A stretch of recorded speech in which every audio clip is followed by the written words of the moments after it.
Hello friends, hello students, welcome again to my channel. So in today's video we will be discussing about vitamin B2, that is riboflavin.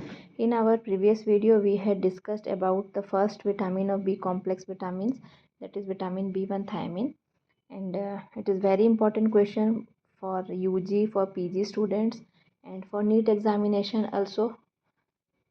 Those who are preparing for NEET examination also, be they are preparing for any field, they have to learn the vitamins thoroughly, because most of the questions from biochemistry are from this topic only. Around this year also, in 2014, sorry, 2024 examination also, about 16 questions were from vitamin chapter only. So in previous vitamin, that is vitamin B1, I had described that you try to cover, if you get a question, long question on vitamins, try to mention these headings in the vitamins. So these points may not fit every vitamin, but commonly these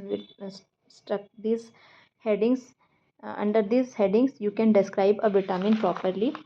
So I have covered 3 to 4 standard books. I have taken the notes from 3 to 4 standard books and I have compiled here. So I don't think you will find it necessary to read any other book. It is the final revision for you also. You will not require to go through any book. I have tried to cover every point from each and every book. So first, vitamin B2, the name is riboflavin. Synonym, it is yellow enzyme of respiration. In the last vitamin B1 also I have described what are the synonym of that particular vitamin. After I will complete the vitamin, I will try to summarize everything in a tabular form, so that it will be easy for you during your examination time. So coming to the structure, it has an alloxazine ring, and it is heat stable but light sensitive vitamin. It is heat stable but it is very light sensitive vitamin.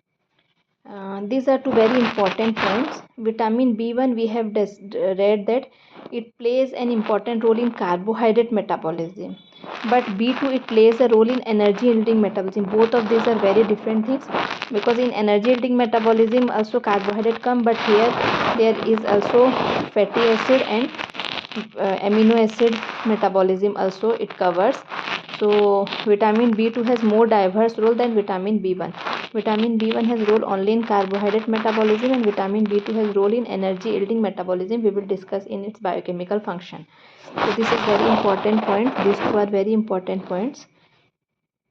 Every vitamin has an active form in which it functions. The active form here is FMN and FAD, flavin mononucleotide, flavin adenine dinucleotide. So how riboflavin, it is converted to FMN and FAD? It is an ATP dependent process. First enzyme used is flavokinase. It converts riboflavin to FMN. One ATP is used and it is converted to ADP.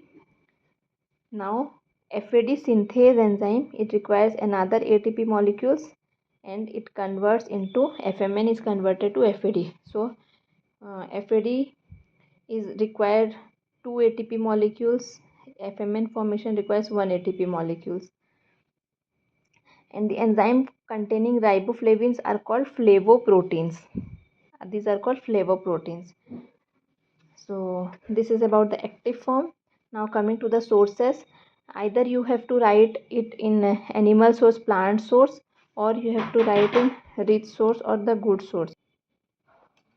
In sources, you have to write either the animal source, plant source, or rich sources, good sources, like that. So here the rich sources are egg, milk, egg, the egg white part, yellow part, the yolk part, it is yellow in color. So many yellow color fruits, vegetables contain riboflavin. So it is rich in riboflavin, egg, milk, dairy products, liver. Good sources are whole cereals, legumes, green leafy vegetables are the good sources. Use as food additives, means animal sources are the rich sources, you can say, and plant sources are good sources. The rich sources are the animal source and good sources are the plant source, plant based products. Now coming to the biochemical role, as I told you that FMN and FAD are two active forms, so we will discuss the biochemical function of riboflavin under the use of FMN, how FAD functions in body and how FMN function in our body. First we will discuss about FAD dependent reactions. This is important because in oral, so if you will give proper, means if you are giving good answers to in oral examinations, you will be asked this type of question in the next level, because earlier the examiner, they first see whether you are good in the basic part. So these are the second level questions in which you will be asked a little concept based or little tough questions. So these are not the basic questions, these are the tough questions which will be asked to you if you are able to give proper reply to the basic questions of biochemistry. So the FAD dependent reactions are, first in the TCA cycle we have seen in the step of succinate to fumarate, FAD is converted to FADH2. So first one is in TCA cycle. Then in beta oxidation of fatty acid, I have told you that B2 has a role in energy yielding metabolism. So here we have seen in carbohydrate metabolism, in fatty acid metabolism. Fatty acid oxidation, acyl CoA to alpha beta unsaturated fatty acyl CoA, FAD2 FADH2. Degradation of purine nucleotides, xanthine to uric acid. The enzyme xanthine oxidase, very important enzyme FAD, iron, molybdenum are used, required for function of this enzyme. Xanthine to uric acid step, purine degradation of purine nucleotide, FAD is used. Then pyruvate to acetyl CoA, very important step in our metabolism. Pyruvate dehydrogenase complex, it requires, this is also a short note, this pyruvate dehydrogenase complex itself is a short note. I will discuss it in the question, the metabolism part, after we will complete this vitamin part. So remember, you can remember like this: in carbohydrate metabolism, very important TCA cycle in one step. By the end of biochemistry, you will learn completely about the TCA cycle. You have to learn about the TCA cycle in detail. So this one step, that is for FAD, is required in succinate to fumarate. It is clear. Then for beta oxidation of fatty acid, xanthine to uric acid, it is also very important step. Gout occurs in absence of this. Pyruvate to acetyl CoA, pyruvate dehydrogenase complex enzyme, it requires the FAD as a coenzyme. So these are the four FAD dependent reactions in our body. Now coming to FMN dependent reactions, two reactions are there: deamination of amino acids, L amino acid to L amino acid, FMN to FMNH2, L amino acid oxidase enzyme. Then electron transport chain, the enzyme NADH dehydrogenase, the electrons are transferred NAD plus to FMN to coenzyme Q. So this is the sequence by which the energy is transferred, electrons are transferred, H plus ions are transferred. Okay, so in these two steps FMN dependent reactions are there. So you have to learn. I think it is clear to you now. You can easily remember FAD dependent reactions and FMN dependent reactions. Now next, coming to the RDA, adult, it is 1.5 milligrams per day. For the thiamine, I have told you, you can remember like in adults 1.5, in children half, 0.5, in pregnancy 2 grams per day. Okay, 1.5, 1 and 2, you can remember like that, adult, children, pregnancy, lactation. And here the requirement is same, B1 and B2, you can remember like that, requirement is same, 1.5 milligram per day. And for pregnancy it is 2 milligram. Here also you can round up it to 2 milligram. Means it is almost, it is not like that you have to tell 1.7 then only it will be okay. We can round it up to 2 milligrams per day, so it will be easy for you to remember, because at the end lots of numericals will be there in the for the RDA part, so it will be very difficult to remember.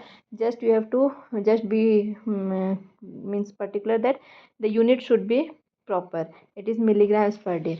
So for B1 and B2, let's make it little simpler, that the RDA is equal 1.5 for adults. In pregnancy lactation, as the requirement increases, it is 2. And for children, I didn't find anything for this, so I have not given data here. But for this thiamine, it is 1 milligrams per day. Okay. Now coming to riboflavin, the deficiency is not very common, but in B1 we have seen that deficiency manifestations are many, but here it is uncommon in men, and it is not lethal. Deficiency of vitamin B1 B2 is not lethal because it is synthesized by the intestinal flora, and also it is very well preserved by our tissue also. So deficiency symptoms, but these are confined to skin and mucous membrane. Okay, so you will see symptoms of skin and mucous membrane in deficiency of B2. First is glossitis, means tongue. Now characteristic is magenta colored tongue, chaliosis, lip, cracking of lips, angular stomatitis at the angles of the mouth. At the angles of the mouth, there will be cracking of the skin, circumcorneal vascularization, proliferation of bulbar conjunctival capillaries. It is the earliest sign of riboflavin deficiency. So these are the various deficiency symptoms of riboflavin deficiency. Nothing more to discuss here. So this is all about vitamin B2, riboflavin. We will continue the next vitamin niacin in our next video. If you are having any doubt, you can comment me in the comment section below. Thank you.